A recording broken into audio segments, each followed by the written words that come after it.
বাবা জমা জলে আর পারি না। এই সেন্টেন্সটা বলা মাত্রই কোন জায়গার কথা আপনার কলকাতায় মনে পড়ে বলুন তো? বেহালা তো? তবে বেহালা মানেই শুধু জল যন্ত্রণা কে বলেছে আপনাকে? বেহালা মানে সুন্দর একটা রাস্তা, একে পাল রোড।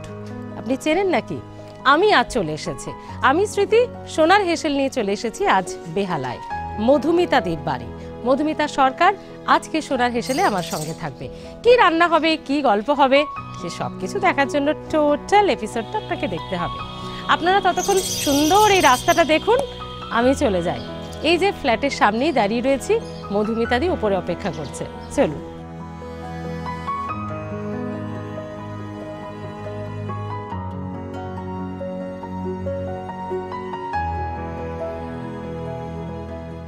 পাখির কিচির মিচির আওয়াজ আমাদের সকলেরই শুনতে ভালো লাগে, তবে শহর কলকাতায় কংক্রিটের জঙ্গলে বসে খুব একটা শোনা যায় না। কিন্তু আজ পাবেন, যখন এপিসোডটা পুরোটা দেখবেন, মাঝে মধ্যেই পাখির কিচিরমিচির আওয়াজ পাবেন। ভাবুন একবার, ফ্ল্যাটেও। এবং শুধু ফ্ল্যাটে পাখির কিচিরমিচির না, হরেক রকমের গাছ সুযত্নে যারা লালিত পালিত হয়েছে। কার হাতে? এই যে তিনি সুগৃহিণী আমার পাশে বসে। নমস্কার দিদি, কি ভালো কত গাছ লাগিয়েছো তুমি। আমি প্রথমে এসে হাফ অ্যান আওয়ার দিদির পুরো ফ্ল্যাটটা ঘুরে দেখলাম, হরেক রকমের গাছ, সঙ্গে ছোট্ট ছোট্ট হরেক রকমের পাখি। সব তুমি যত্ন করো? ওই আমাদের দুজনেরই একটু গাছের প্রতি শখ আছে। ঠিকই। আর ঘরের মধ্যে সবুজ থাকলে দেখেও মনটাও ভালো লাগে। একদম। আর পাখির ডাকেই বোধহয় ঘুম ভাঙে। একদমই। শুধু বাড়ির ভেতরে নয়, বাইরের থেকেও প্রচুর পাখি আসে, প্রচুর নাম না জানা পাখিও আসে। তাদের খাদ্য তালিকাও বিভিন্ন রকম, জানো তো? মানে সকালবেলায় একটা ট্রেতে করে আপেল, কলা, বিভিন্ন রকম শস্যদানা সমস্ত খুব সুন্দর করে সাজিয়ে ওদের পরিবেশন করা হয়। সব থেকে মজার, থালা যদি শেষ হয়ে যায় ওরা একদম ভেতরে এসে ডাক দেয়। মানে আমি যদি এই রুমে থাকি, ওরা ডাকবে অনেকক্ষণ ধরে যে শেষ হয়ে গেছে, এটা বুঝতে পারি, আবার গিয়ে দিয়ে আসি। খুব ভালো লাগে এগুলো। যেখানে বলছে পাখি দেখতেই পাওয়া যায় না, সেখানে যে এত রকম পাখি দেখতে পাই আমরা, এটা আমাদের কাছে খুব ভালো লাগে। কলকাতায় বসে শুধু নয়, ফ্ল্যাট বাড়িতে বসে। একদম। এই জন্যই বলে ইচ্ছে থাকলেই উপায় হয়। সত্যি অসাধারণ। এরকম নানান টুকরো টুকরো সুন্দর সুন্দর গল্প তো চলতেই থাকবে গোটা এপিসোড জুড়ে। তো কি রাঁধছো আজকে বলো? ঠিক নবাবী রান্না বলবো না, এটা বাংলাদেশি রান্না, কিন্তু একটু মুসলিম রান্নাই। আমি তেহরি করব। শীতের সময় বুঝতেই পারছো, ঝটপট করে রান্নাঘর থেকে বেরিয়ে আসতে হবে, এই জন্য তেহরি বানাবো। বিরিয়ানিও বলতে পারো, বিরিয়ানির ছোট ভাই, আবার পোলাওয়ের দিদি, দুটো মিলে এটা তৈরি হবে। বিরিয়ানির ছোট ভাই, খেয়েছেন কখনো সেই রেসিপি? বা পোলাওয়ের দিদি, দারুণ দারুণ বিষয় এটা হবে। তাহলে না, পুরো রহস্যটা এখানে বসে কিন্তু খোলসা করবো না, তার জন্য আপনাদেরকেও আমার এবং মধুমিতাদির সঙ্গে আমাদের কিচেনে, মানে সোনার হেসেলে দিদির হেসেল পর্যন্ত যেতে হবে, তাই তো? একদম। চলো তাহলে, সময় নষ্ট করবো না। আমিও দারুণ কিউরিওসিটি নিয়ে রয়েছি, কি হতে চলেছে এই পোলাওয়ের দিদি, বিরিয়ানির ভাই, ব্যাপারটা কি? চলুন তাহলে, চলো দিদি, চল। একদম, এসো। বিরিয়ানি তো খেয়েছেন, কিন্তু বিরিয়ানির ভাইকে খেয়েছেন কি? পোলাও তো খেয়েছেন, কিন্তু পোলাওয়ের দিদি কখনো খেয়েছেন? মজাদার যে রান্না আজকে মধুমিতাদির হেসেলের টেবিলে হবে সোনার হেসেলের এপিসোডে, দারুণ ব্যাপার একটা, দারুণ দারুণ। চলো আমরা শুরু করি তাহলে। শুরুতে কি করতে হবে? তেহারি রান্নাটা কিন্তু মূলত আমাদের সর্ষের তেলেই হয়। হ্যাঁ, তো আমি আগে কড়াইতে তেল দেব। মোগলাই ঘরানার খানাপিনা যেহেতু, সেহেতু একটু তো তেল মশলা হবে, কিন্তু এটা কিন্তু সর্ষের তেলেই হবে। সো যারা একটু হেলথ কনসিয়াস তারা কিন্তু তেহরি ট্রাই করতেই পারেন। আর হ্যাঁ, এপিসোডের শুরুতেই বলে রাখি, তেহরি ট্রাই করে কেমন লাগলো কমেন্টে জানাতে ভুলবেন না। আপনাদের কমেন্ট আসছে, আমি দেখছি, সবাই কিন্তু ভালো ভালোই লিখছেন, কিন্তু ট্রাই করে কেমন লাগছে সেটা কেউ লিখছেন না, লিখবেন কিন্তু অবশ্যই। আচ্ছা, আমাদের তেল গরম হয়ে গেছে। এবার আমরা এর মধ্যে দিচ্ছি গোটা গরম মশলা, একদম লবঙ্গ, এলাচ। তবে এই যে তুমি এত কিছু শুরু করে দিলে, কি কি লাগছে সেটা তো আপনাদেরকে জেনে নিতে হবে। তো কি কি লাগছে, আমাদের তেল গরম হয়ে গেছে, গোটা মশলাও আমাদের দেওয়া হচ্ছে, ওটা নাড়তে নাড়তে আমরা দেখে নেব কি কি লাগছে চিকেন তাহেরি তৈরি করতে। চিকেন তাহেরি তৈরি করতে আমি প্রথমে নিয়েছি ম্যারিনেট করা চিকেন, সর্ষের তেল, গোবিন্দভোগ চাল, পেঁয়াজ কুচি, দুধ, গুঁড়ো গরম মশলা, নুন, আদা বাটা, চিনি, কাঁচা লঙ্কা, গোটা গরম মশলা, রসুন বাটা, জায়ফল জয়িত্রী গুঁড়ো এবং তেজপাতা। গোটা গরম মশলা তো হয়ে গেছে, আমাদের তেলে দিয়েছি আমরা, তো কি কি দিলে সেগুলো একটু বলে দাও। এই গোটা গরম মশলার মধ্যে ছিল লবঙ্গ, এলাচ আর গোটা বড় দানার এলাচ, এটা দিয়েই আমি ফোড়ন দিয়েছি। আর তার সাথে আমি এর মধ্যে দিয়ে দেব দুটো তেজপাতা। মোগলাই খানাতে কিন্তু এগুলো মাস্ট, আমরা দেখি যে গন্ধের জন্য বলো এই বিষয়গুলো কিন্তু একদম একদম একদম। তো আপনারা কি কি লাগবে সব দেখে নিয়েছেন, চটপট সেগুলো হাতের সামনে রেডি করে লেগে পড়ুন আমাদের সঙ্গে, দেখি কেমন হয় ব্যাপারটা। এটা একটু সময় দিতে হবে। এটা ফোড়নের গন্ধ দেখো হালকা বেরিয়েই এসেছে। এর মধ্যে আমি দিয়ে দেব এবারে কুচো পেঁয়াজ। পেঁয়াজটা একটু বেশি পরিমাণেই লাগছে, বেশি পরিমাণে লাগবে, কেন কিনা আমি যখন রাইসটাও করব তখনও আমার এটা লেগে যাবে। আমি বেশ বড় সাইজে 4টে পেঁয়াজকে আমি কুচিয়ে নিয়েছিলাম, তার অর্ধেকটা আমি এখানে দিলাম। সেটা কত পরিমাণ চিকেনের জন্য? এখানে আমার 400 গ্রামের মতন আছে। হ্যাঁ, এটা ঠিক আছে। আচ্ছা, পেঁয়াজটা নাড়তে নাড়তে জয়ন্তদাকে আমি বলবো, আচ্ছা যে রাধে সে কিন্তু চুলও বাঁধে, সে নেল আর্টও করে, দেখুন কি করে রেখেছো জয়ন্তদা, এটা একটু ক্লোজলি আমার দিদি বৌদি বন্ধুদের জন্য ক্লোজলি, এবং শুধু এতে নয়, এই যে ডান হাতেও দারুণ ব্যাপার। অ্যাকচুয়ালি শৌখিনতা হলো একরকম আলাদা জিনিস, এটা মনের কাছের জিনিস, চাইলে করা যায়। আর আমি তো মেকআপ আর্টিস্ট, সুতরাং এটা তো একটুখানি করতেই হয়। পেঁয়াজ মোটামুটি আমাদের হয়ে গেছে মনে হচ্ছে। দেখো এটা ঢেকে দিয়েছিলাম তো, এটার মধ্যে দেখো একটু জলটা ছেড়ে গেছে, মানে পেঁয়াজ আমার সেদ্ধ হয়ে গেছে। তো এবার আমি এর মধ্যে দেব, আমি বেটে রেডি করে রেখেছি আদা, 1 চামচের মতন 1.5 চামচের মতন আমি আদা দিলাম, কেন কি না আমি যে চিকেনটা রেখেছি তাতে এটাই যাবে। আর তার সাথে দিলাম আমি ওই 1-1.5 চামচের মতন আমি রসুন দিলাম, নিয়ে এটাকে আমি একটুখানি কষিয়ে নেব। রসুন একটু দিতে হবে, আর এর সাথে আমি দেব একটুখানি নুন, যাতে এই পুরো ব্যাপারটা একটু মজে আসবে। হ্যাঁ,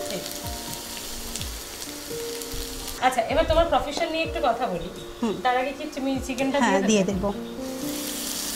মশলা আমরা বেশিক্ষণ কিন্তু আমরা ভাজতে থাকবো না, তাতে কি হয় জানো তো, মশলা যদি একটু বেশি খড়ে যায় না, টেস্টটা ঠিক ফুটে আসে আর গন্ধটাও একটু নষ্ট হয়ে যায়। এটা আমার দই দিয়ে, সর্ষের তেল দিয়ে আর একটু নুন দিয়ে আমার ম্যারিনেট করে রাখা আছে। এতে 1.5 ঘন্টা আগে করে রাখতে পারলে ভালো হয়। এটা হ্যাঁ, আমি ওই 45 মিনিটের মতন করে রেখেছি। এখানে আমি চিকেনটা দিয়ে দিলাম।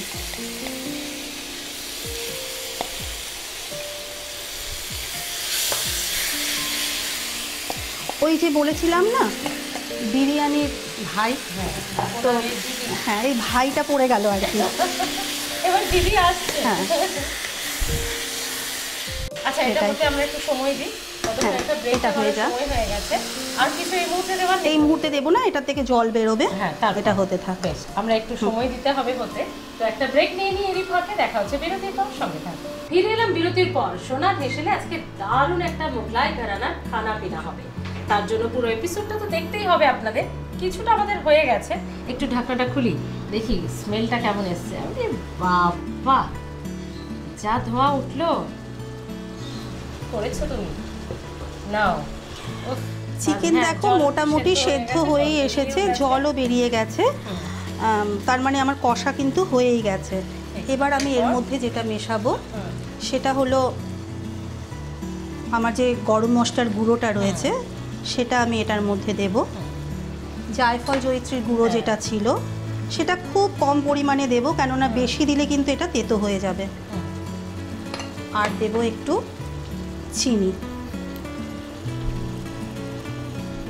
যদি আমি এর মধ্যে চাল দিয়ে সেদ্ধ করতে থাকতাম তাহলে কিন্তু আমার চিকেনটা ভেঙে চলে যেত। এটা যদি আমি মাটন দিয়ে করতাম, মাটনের সিদ্ধ হতে সময় লাগে, আর ওইটা একসঙ্গেই করতে, তখন আমি কিন্তু একসঙ্গে করতাম, তাহলে আমার চালও সেদ্ধ হয়ে যেত, ওটাও হয়ে যেত।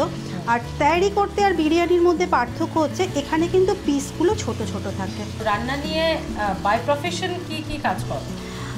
আমার তো একটা হোম ডেলিভারির বিজনেস আছে। আচ্ছা, মোট কতজনের আলটিমেট করতে পারো তুমি? 20-25 জনের মতন আমার রান্না যায় আর কি। আচ্ছা। আর এছাড়া এটা আমি মেনলি আমি পার্টি পারপাসে আমি বিশেষ করে করি। স্ন্যাক্স আইটেমটা আমার খুবই ওরা প্রেফার করে। তো আর এছাড়াও আমি মেন কোর্সও করি। হ্যাঁ আছে।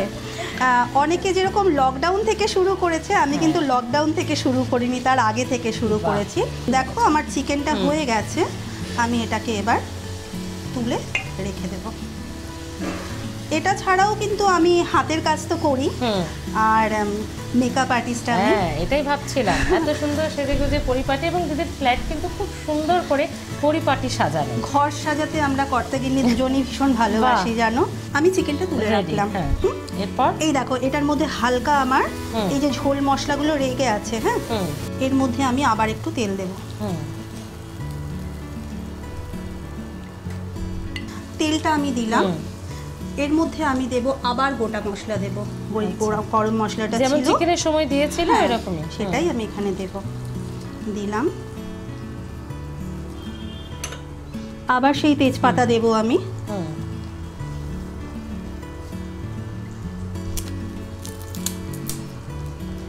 বাড়ির মধ্যে আমার যদি কিছু থেকে যায় না, সেটা দিয়ে একটা নতুন কিছু করার আমার করতে ভালো লাগে। তো আমার বড় ভাসুর এসেছে, আমার হাজবেন্ডও তো খেতে টেতে ভালোবাসে না, কিন্তু আমার বড় ভাসুর খেতে ভালোবাসে এবং খাইয়েও সুখ। তো খুব আনন্দ যে দাদাভাই এসছে, তো দাদাভাইকে আমি কিছু করে খাওয়াবো। কলার বড়া করেছি, বুঝেছো, খুব আনন্দ। কলার বড়া তো বসিয়ে এসেছি, বসিয়ে এসে তো দাদাভাইয়ের সাথে খুব কলার বলার গল্প করছি, খুব গল্প হচ্ছে, দিয়ে তো পুড়ে গেছে যথারীতি। তো তা গিয়ে আমি রান্নাঘরে খুব কান্নাকাটি করছি, মানে আমি প্রথম এলো একটা কিছু খাওয়াবো, এমনি হয়ে গেল। এবার আমি একটা কথা বলি। আচ্ছা, এটা বাকি পেঁয়াজটা এবার আমরা পেঁয়াজটার মধ্যে দেব। আমি বাঁকুড়ের মেয়ে, ঠিক আছে, তাহলে দাদাভাই কিন্তু খুব বাঁকুড়ার ভাষায় কথা বলে। দাদাভাই তখন আমাকে বলছে, এই বাবা তুমি এরকম করছো কেন, ওরকম করার কিছু দরকার নাই, এই দেখো আমি কেমন করে খেয়ে নিবো বললে ওটা ভেঙে দাদাভাই কালোগুলোকে ছাড়িয়ে নিল, টপাটপ খেয়ে নিল। আমিও খুশি। এটা কিন্তু আমার বড় করতে না, পারফেক্ট চাই একদম।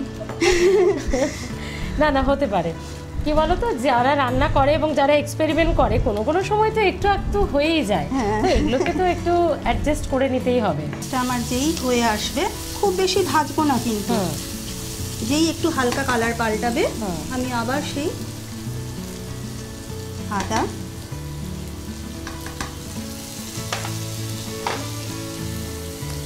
আচ্ছা, দাদা ভাই বিজনেসম্যান না সার্ভিসম্যান? সার্ভিসম্যান। আচ্ছা, বাহ, তাহলে তো অফিসে চলে যাওয়ার পর অনেকটা সময় তুমি পেয়ে যাও। হ্যাঁ, এবারে আমি এই যে চালটা আমি 45 মিনিটের মতন ভিজিয়ে রেখেছিলাম। আমি এই যে কাপটা দেখছো, এটার মাপে আমি 2 কাপ আমি চাল নিয়েছিলাম এর মধ্যে। এটা আমি ধুয়ে রেখে জলটা সোক করে নিয়েছি, এটা আমি এর মধ্যে দিয়ে দেব।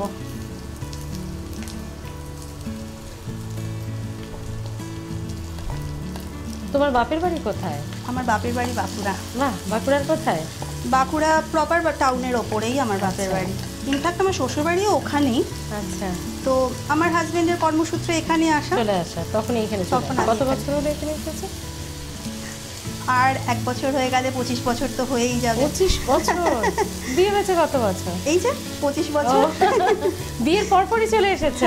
আচ্ছা, এবার সমস্ত কিছু দিয়ে আমি এর মধ্যে এই জায়ফল জয়িত্রীটা অল্প, খুব অল্প, স্মেলের জন্য একদম, আর একটু গরম মশলা খুব কম। খুব কম কেন দিলাম, আমার ওখানেও দেওয়া আছে, ওটাও তো এর মধ্যে পড়বে। ওকে,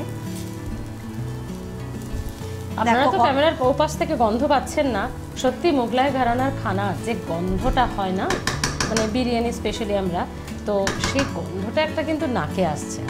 আচ্ছা, এরপর আমরা যেটা দেব, যেটা এর সাথে যায়, সেটা হলো কাঁচা লঙ্কা। এই রান্নাটা মূলত কাঁচা লঙ্কারই রান্না, কিন্তু মানে বিরিয়ানি থেকে অনেকটাই তাহলে ডিফারেন্ট। বিরিয়ানিতে এখন আমরা কাঁচা লঙ্কা দেখি না, দিই না। ওই যে বললাম, বড় ভাই তো, ছোট বোন তো, একটু তো আলাদা হবে, একটু ঝাল কম, একটু মিষ্টি ঝাল, একটু মিষ্টি।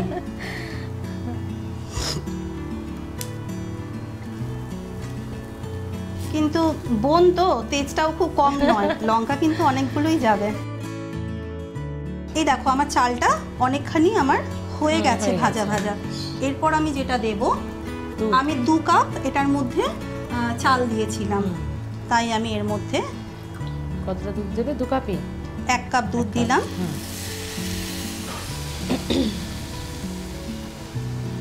আর 1 কাপ জল দিলাম। আমার যেহেতু দুধটা একটু ঘন আছে তাই আমি জলটা দিলাম। কেউ যদি খুব পাতলা ইউজ করে তাহলে কিন্তু 2 কাপ দুধ ইউজ করতে পারে। আচ্ছা, রান্নাতে তো পটিয়সী বোঝাই যাচ্ছে। মেকআপ নিয়ে একটু কিছু ভালো ভালো টিপস দিয়ে দাও তো আমার সুন্দরী সুন্দরী দিদিদের, যারা খুব মেকআপ করতে ভালো লাগে, ভালোবাসে।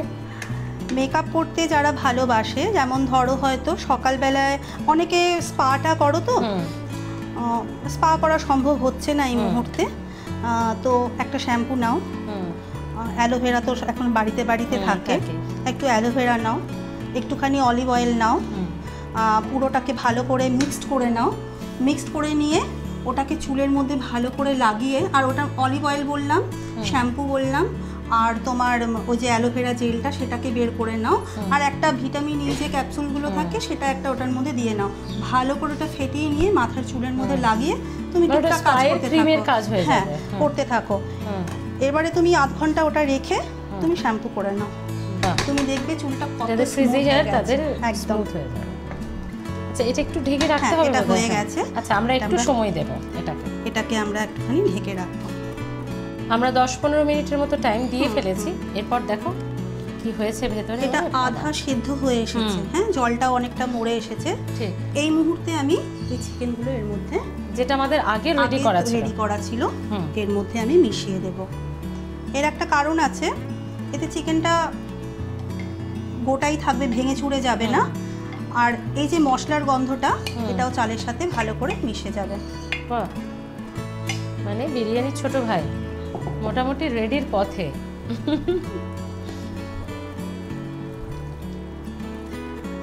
তেহেরি করার মূল ব্যাপারটা হচ্ছে সর্ষের তেলে করতে হবে, আর কাঁচা লঙ্কা এর হচ্ছে মেন ঝালের উপাদান। আচ্ছা, ঠিক আছে, আমাদের চিকেন তেহারি রেডি প্রায়, তবে আরেকটু সময় লাগবে জলটা একটু মরে যাওয়ার জন্য। আমাদের নুন চিনি দিয়ে দেওয়া হচ্ছে। এরপর আমরা একটা ছোট্ট ব্রেক নেব, তারপর গরমা গরম কি মোগলাই এই খানা নিয়ে দেখা হবে আপনাদের সঙ্গে। আমাদের নুন চিনি দেওয়া হয়ে গেল।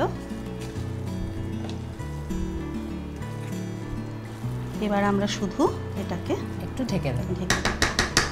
বেশ, তাহলে এটা একটু হোক, দেখা হচ্ছে ব্রেকের পর, সঙ্গে থাকুন। চিকেন তেহারি একদম রেডি। কথা দিয়েছিলাম ব্রেকের পর গরমা গরম চিকেন তেহারি নিয়ে আসবো, এসে পড়েছি।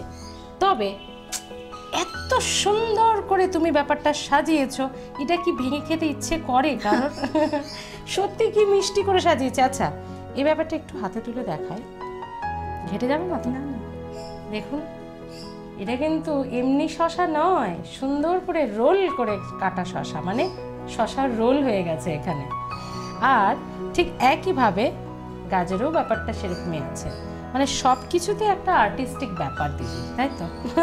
দারুণ হয়েছে, কিন্তু এটা ভেঙে খেতে ইচ্ছে করছে না। সেই জন্য তো তোমার জন্য আমি একদম আলাদা ব্যবস্থা রেখেছি। ইয়েস, এই জন্যই হচ্ছে পরিপাটি দিদি, একদম এটা এরকম অ্যাজ ইট ইজ থাক। খুব সুন্দর দেখতে লাগছে এখানে তোমাদের জন্য, আর এখান থেকে আমার জন্য সার্ভ হচ্ছে।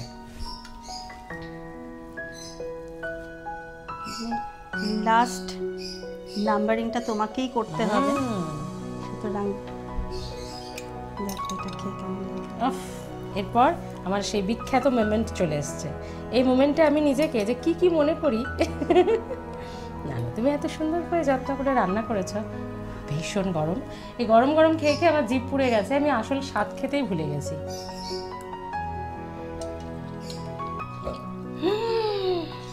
ভালো গেছে? কি রান্না করেছো তুমি এটা? তোমাকে এবারে জোর বকা দিতে হবে। খুব সুন্দর হয়েছে, ভারী মিষ্টি খেতে হয়েছে, দারুণ হয়েছে খেতে। সত্যি যতটা এফোর্ট দিতে লেগেছে তার থেকেও 1000 গুণ টেস্টি হয়েছে, মানে ছটপট আপনারা কিন্তু বানিয়ে ফেলতে পারেন। যারা ওই যে বলছিলাম না যে বিরিয়ানি থেকে একটু অন্যরকম খেতে চান, অতটা রিচ নয়, তারা কিন্তু চিকেন তেহারিটা ডেফিনেটলি ট্রাই করুন। আর শুধু ট্রাই করলে হবে না দিদিরা, কেমন হলো গেস্টরা বা বাড়ির লোকেরা কেমন খেয়ে বললো অবশ্যই কমেন্ট করতে ভুলবেন না। তাহলে তুমি তো এত সুন্দর একটা খাবার আমাদেরকে শেখালে, খাওয়ালে, ভালো করে খাবো বসে, এটাই অন ক্যামেরা একটু সফিস্টিকেসি দেখিয়ে খেতে হবে।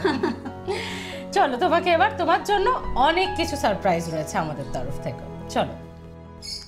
নাম টিয়া বাগদি, মায়ের নাম হরিমতি বাগদি, বাপের নাম নাই। লাল কালিতে ঘষে ঘষে কলেজে ভর্তির ফর্মে বাপের নামের ঘরটিতে লিখে দিয়েছিলি নাই। কলেজের কেরা হরেরামবাবু দেবতার পাড়া মানুষ, কাছে ডাইকে শুধাইছিলেন, বাপ কি তোর মরে গেছে টিয়া? হায় শুন, মরা হলে ঝামুতে লেট লিখে বাপের নামটি তো লিখবি নাকি? লে, আমি লিখে দিচ্ছি, নামটি বল। কেলার বাবুর মুঠেলে ভাইলে বলেছিলি নাই। আমার কোনো বাপ নাই, বাপের কোনো নাম নাই, অমন কাগজের বাপে আমার কোনো কাম নাই। হে টিয়া বাগদিট খালি মায়ের বিটি বটে। মায়ের মুখে শোনা, ও নদীর ওপারে ভালুক নুচা ছিল আমার গেরাম। বিটিছা হওয়ার দায়ে নিজেই মায়া মানুষ হয়েও আমার মায়ের মুখে চুলের মুঠা ধরে কুলিতে বার করে দিয়েছিল আমার বাপের মা। আর আমার বাপটা ভেড়ার পাড়া মুলিয়ে কুলুপ আটে পিটিস পিটিস করে ভাল ছিল শুধু। তখন আমি দুদিনের।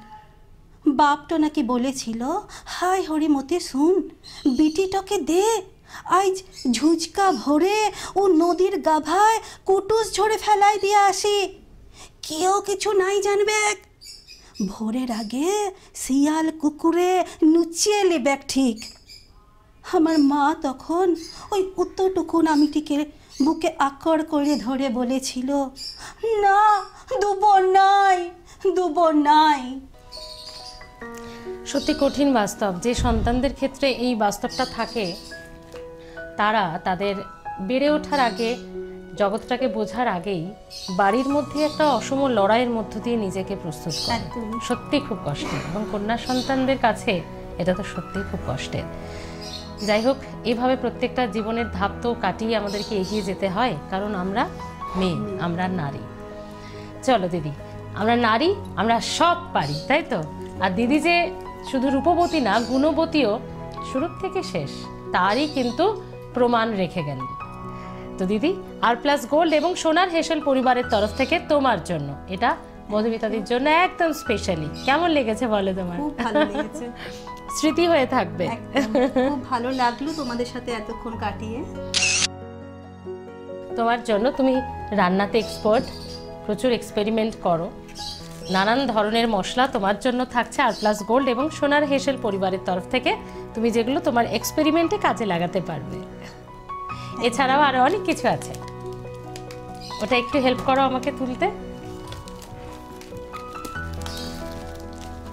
এখানেও প্রচুর কিছু রয়েছে যেটা তোমার হেসেলে তোমার সঙ্গী হয়ে থাকবে, একদম তোমার এক্সপেরিমেন্টে তোমার সঙ্গ দেবে। তাহলে প্রচুর কিছু রান্না বান্না করো, মেয়ে যখন আসবে দারুণ দারুণ খেয়েও খাইও, আর দাদা ভাই তো সঙ্গে থাকলোই, সঙ্গে মাও আছে বাড়িতে।